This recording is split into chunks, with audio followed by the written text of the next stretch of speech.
భక్తజనులకు నమస్కారము. శ్రీ గణేశాయ నమః, శ్రీ సరస్వత్యై నమః, శ్రీ పాదవల్లభ నృసింహ సరస్వతి, శ్రీ గురు దత్తాత్రేయాయ నమః.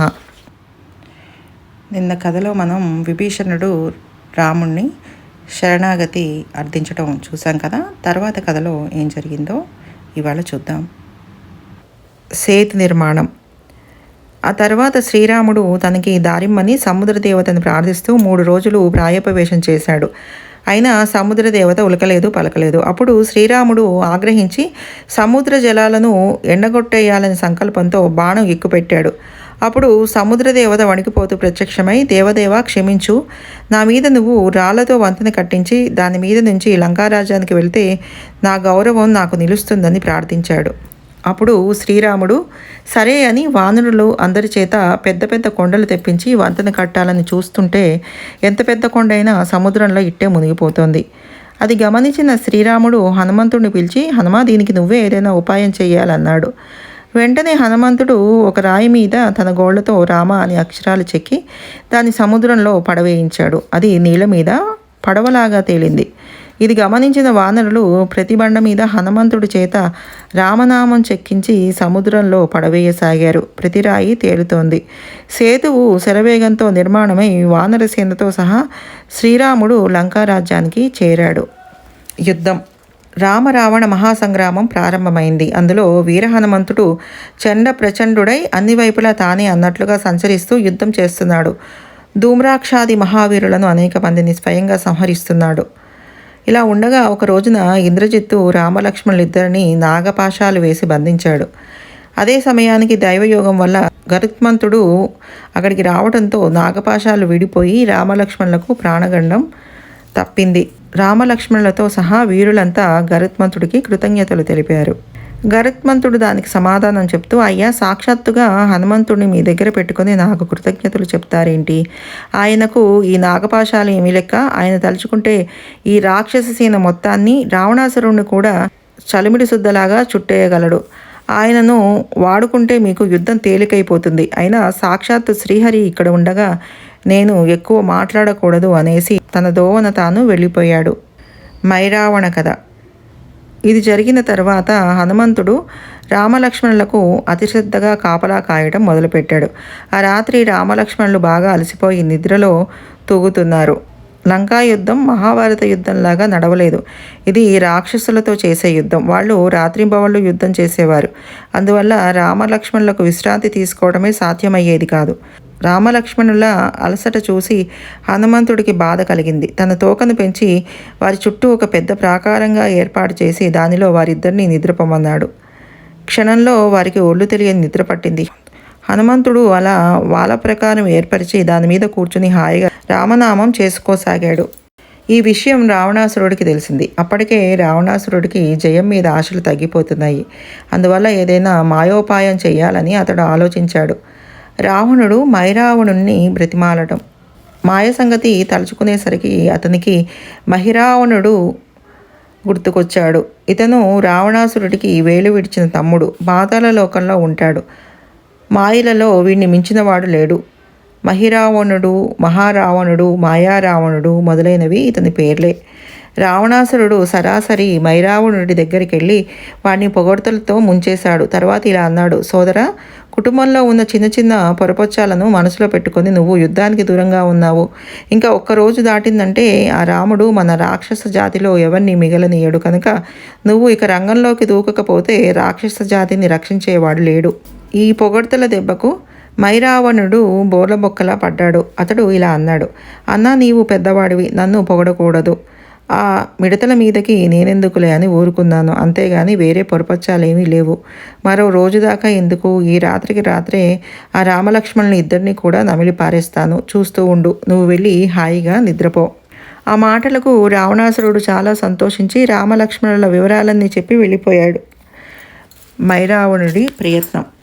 వెంటనే మైరావణుడు శుచిముఖుడు అనే తన సేనాపతిని పిలిచి ఇలా అన్నాడు, శుచిముఖ, సూదిలాగా సన్నగా ఉన్న మొరతో నీవు చిట్టెలకలాగా యుద్ధరంగాల్లో తిరుగుతూ ఉంటావు. నీ మొర వజ్రం కన్నా బలమైనది. నీవు అదే రూపంతో లంకలో ఆ కోతిగాడి తోక ప్రాకారం క్రింద నుంచి దూరి లోపలికెళ్ళి నిద్రపోతున్న రామలక్ష్మణుల మీద మత్తుమందు చల్లి ఆ హనుమంతుడికి కూడా తెలియకుండా వారిద్దరిని ఇక్కడికి తెచ్చేసే. నీవు ఈ పని సాధించావంటే నీకు అంతులేని బహుమానాలు ఇస్తాను. సుచీముకుడు సరేనని వాలప్రాకారం దగ్గరికి వచ్చాడు. వాడికి హనుమంతుడి తేజస్సు చూడంగానే గుండెలు సగం జారిపోయాయి. అయినా ధైర్యం తెచ్చుకొని ఒక మూల నుంచి తన సూచిముఖంతో నేల తవ్వుకుంటూ తోక కిందికి చేరాడు. హనుమంతుడికి ఏదో కొంచెం కదిలినట్టు సవ్వడు వినిపించింది, కానీ మనిషి ఎవరు కనిపించలేదు. అయినా మరింత జాగ్రత్తగా తోకను సవరించుకుని కూర్చున్నాడు. ఆ సవరించుకోవడంలో ఆ తోక సూచిముకుడి తలకి తగిలి వాడి తల పెళ్ళున పగిలి వాడికి స్పృహ తప్పేంత పనయింది. హనుమంతుడి దృష్టిలో పడితే ప్రాణాలు కూడా దక్కవని ఆ శుచీముఖుడు ఏడుపు కూడా పైకి రానివ్వకుండా నోరు నొక్కుని పాతాళానికి పారిపోయాడు. మైరావణుడు వాణ్ణి చూసి చీ అని అసహ్యించుకుని మూషికముఖుడనే మరొక సేనాధిపతిని పిలిచి ఇలా అన్నాడు. మూషికముఖ, వీడు రూపం మార్చుకుంటే గాని చుంచెలుక కాడు.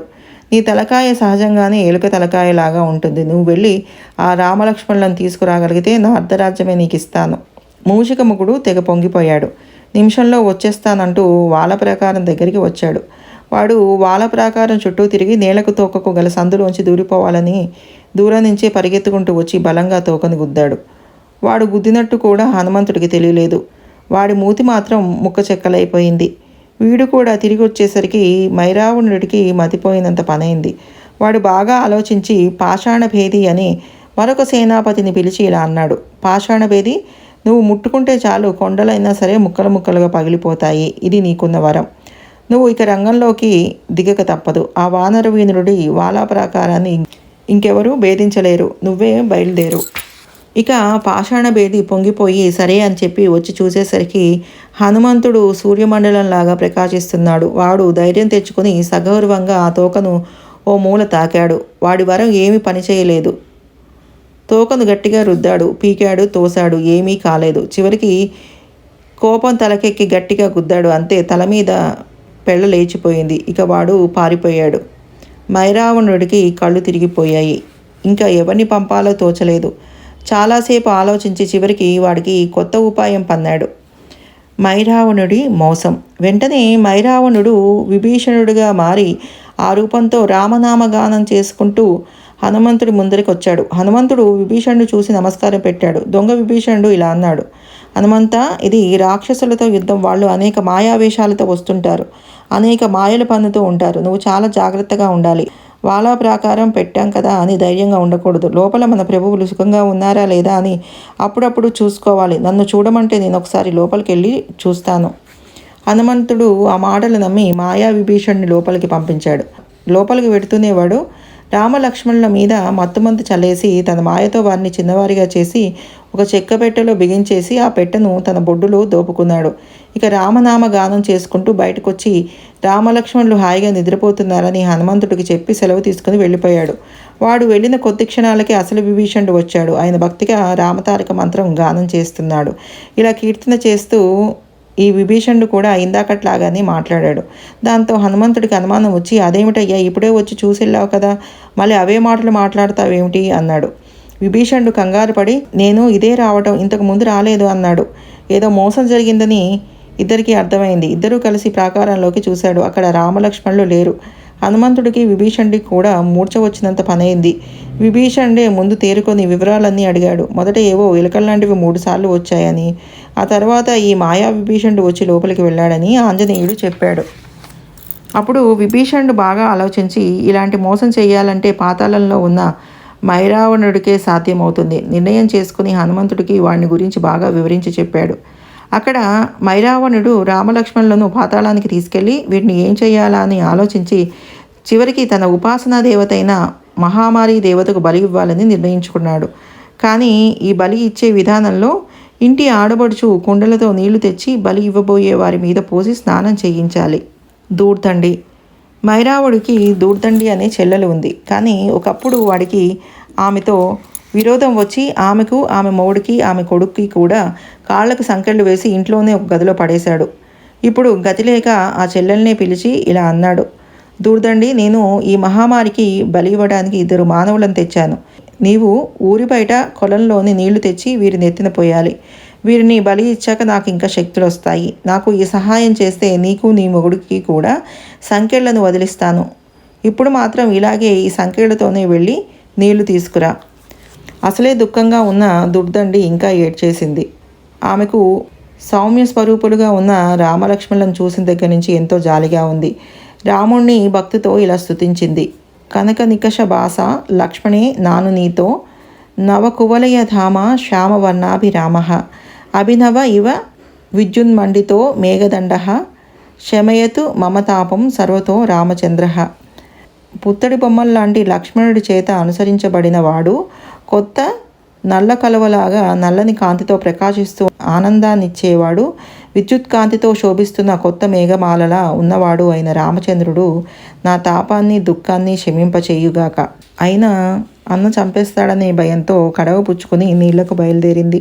అక్కడ లంకలో హనుమంతుడు నా వల్లే ఈ పొరపాటు జరిగిపోయిందని కన్నీరు మున్నీరుగా ఏడుస్తున్నాడు. కొంతసేపటికి హనుమంతుడు మహోగ్రుడయ్యాడు.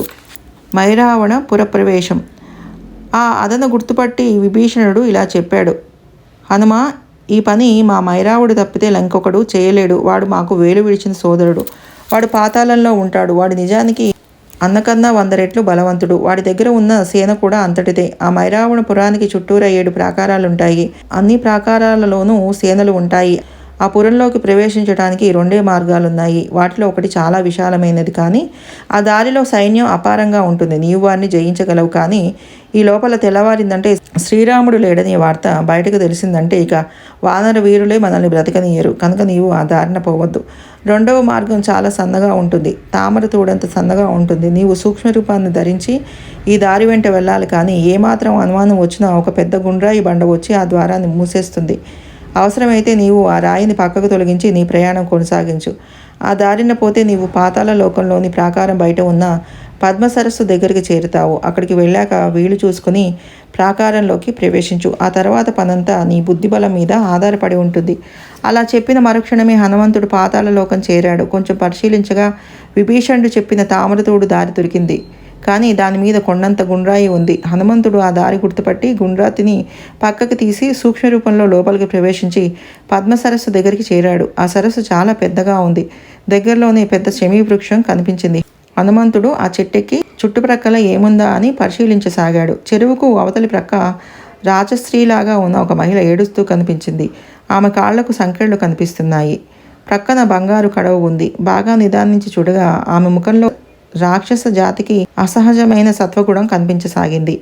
దూర్దండికి వరప్రాప్తి. హనుమంతుడు ఆమె విషయం ఏమిటో తెలుసుకుందామని ఆవిడ దగ్గరికి వెళ్ళేసరికి ఆమె ఏడుపు గొంతుతో రామభజన చేస్తోంది. రామం రామం రఘురామం హరి రామం రామం రఘురామం హరి పైతా కల్ప తరురామం హరి భార్గవరామం ఆప్రామేయం తారకరామం శ్రీరఘురామం రామం రామం రఘురామం హరి హరే రామ హరే రామ హరే రామ రఘురామ రఘురామ రఘురామ సచిదానంద రామ రామ సత్య ప్రతిజ్ఞ రామ రామ రామం రామం రఘురామం హరి. అలా కొంతసేపు అయ్యాక హనుమంతుడు ఆమెని మెల్లిగా ఓదార్చి నీ కథ ఏమిటని అడిగాడు. ఆమెకు హనుమంతుడిని చూడగానే ఆత్మీయత భావం కలిగి కళ్ళు తుడుచుకుంటూ ఇలా చెప్పింది. అయ్యా, నా పేరు దుర్దండి. నేను ఇక్కడి రాక్షస రాజైన మైరావణుడి సోదరిని. నా భర్త పేరు కాలాదండుడు. నా కుమారుడి పేరు నీలమేఘుడు. నా భర్త పుణ్యాత్ముడు. నిత్యము సత్యగుణ పూర్ణుడై ఉంటాడు. నిరంతరము హరిభక్తుడై ఉంటాడు. సత్పురుషులంటే ప్రాణమిస్తాడు. మా పిల్లవాడు పుట్టిన క్రొత్తల్లో మా ఇంటికి నారద మహర్షి వచ్చాడు. మేము ఆయనకు సేవలు చేసి మా పిల్లవాడి భవిష్యత్తు ఎలా ఉంటుందో చెప్పమని అడిగాం. ఆ మహర్షి సంతోషపడి భూలోకంలో విభీషణుడు ఎంతటివాడో పాతాళ లోకంలో మీ కుమారుడు అంతటివాడు. ఎప్పటికైనా ఈ రాజ్యం వీడిదే అన్నాడు. భూమౌ విభీషణో రాజా యదా పాతి జనాన్ శుభం తదా పాతాళలోకేతే సుతో రాజా భవిష్యతి. భూలోకంలో ఎలా అయితే విభీషణుడు రాజే ప్రజలను రక్షిస్తున్నాడో అదేవిధంగా నీ పుత్రుడు కూడా పాతాళానికి రాజవుతాడు. మా కర్మకాలి మహర్షి ఈ మాటలు చెప్పే సమయానికి మా అన్నయ్య అక్కడికి వచ్చాడు. మా అన్నయ్య మహర్షి ఉండేదాకా బాగానే ఉండి ఆయన వెళ్ళగానే మా అబ్బాయిని చంపుతానని పట్టుకున్నాడు. నేను కాళ్ళవేళ పడగా చివరికి శాంతించి మా ముగ్గురికి కాళ్ళకు సంకెళ్ళు వేసి ఇంట్లో పడేశాడు. ఇన్నేళ్ల తర్వాత ఇవాళ మళ్ళీ మా అన్న నన్ను పిలిచి పద్మ సరస్సు నుంచి నీళ్లు తెమ్మన్నాడు. భూలోకం నుండి ఎవరో రామలక్ష్మణులనే వారిని తెచ్చాడట. వాళ్ళని బలి ఇస్తాడట. ఇస్తే తనకు చావే లేకుండా పోతుందట. పాపం ఆ రామలక్ష్మణులను చూస్తే సొంత తమ్ముళ్ళని చూసినట్లుగా ఉంది. మత్తులో పడి ఉన్నారు. కాదంటే చంపేస్తాడనే భయంతో సంకెళ్ళు ఈడ్చుకుంటూ నీళ్ళ కోసం ఇక్కడి దాకా వచ్చాను. ఆ రామలక్ష్మణులు చాలా పరాక్రమం కలవారని, వాళ్ళ దగ్గర హనుమంతుడనే కపివీరుడు ఉంటాడని, ఆ కపివీరుడు అంటే రాక్షసులందరికీ హడలని నేను విన్నాను. సరే, వినే మాటలకేమి పాపం ఆ రామలక్ష్మణులు కొద్దిసేపట్లో బలి కాపోతున్నారు. ఆ పనికి కూడా నేను సహాయం చేయవలసి వస్తోంది కదా అని నేను ఏడుస్తున్నాను. ఇది నా కథ. నీ కథ ఏమిటి అని అడిగింది. హనుమంతుడు దూర్దండికి తనను పరిచయం చేసుకుని సంగ్రహంగా తనకు వచ్చిన పని చెప్పాడు. చివరికి, అమ్మా దూర్దండి, నువ్వు రామకార్యానికి సహాయం చెయ్యి, నన్ను ప్రాకారంలోకి చేర్చు, ఆ పై సంగతి నేను చూసుకుంటాను, మీ అబ్బాయికి నేను పట్టాభిషేకం చేస్తానన్నాడు. తర్వాత కథ ఏమైందో రేపు చూద్దాం. సర్వం శ్రీ గురు పాదారవింద అర్పణమస్తు. శుభం భవతు. సర్వే జనా సుఖినో భవంతు. లోకా సమస్త సుఖినో భవంతు. శుభం భూయాత్.